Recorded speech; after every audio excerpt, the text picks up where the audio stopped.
शुक्रिया बेटा। शुक्रिया की कोई बात नहीं है। आपकी बात अधूरी रह गई थी ज़ैनब साहिबा।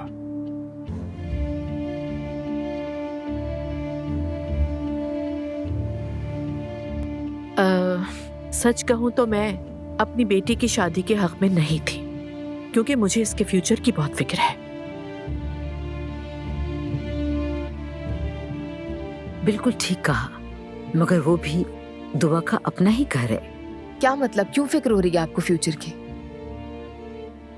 अगर मैं कहूं तो मुझे लगता है शायद ज़ैनब साहिबा को इसकी तालीम अधूरी रहने का खदशा है। ऑफ कोर्स यही बात है। तालीम नहीं छोड़ूंगी मैं। नहीं ज़ैनब साहिबा, मैं अधूरी नहीं छोड़ूंगा अपनी बीवी की तालीम। बेटा, साहिबा क्यों अम्मी को हुए ने? नहीं, ऐसी कोई बात नहीं, कोई फर्क नहीं पड़ता। वैसे भी मैं इन बातों को ज्यादा इंपॉर्टेंस नहीं देती।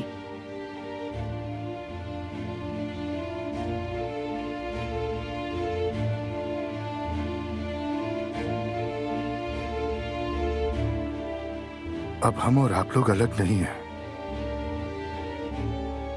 एक ही खानदान हो गए हैं।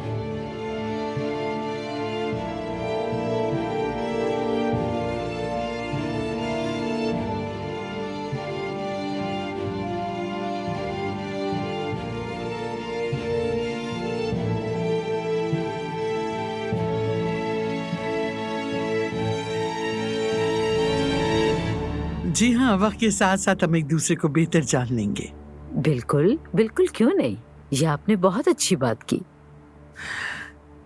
क्यों ना आप शादी की बात कर लें? कौन सी शादी? वैसे हमें तो इन बातों से कोई फर्क नहीं पड़ता, लेकिन फिर भी हमने सोचा शायद आप लोग इस पर बात करेंगे तो। हाँ, हम तो करना चाहेंगे।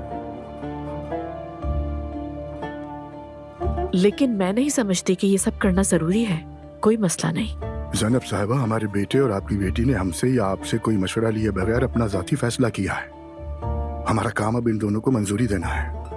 क्या आप अपनी बेटी को दुल्हन बना हुआ देखना नहीं चाहेंगी? हाँ बिल्कुल, क्यों नहीं। बिल्कुल क्यों नहीं मॉम, है ना?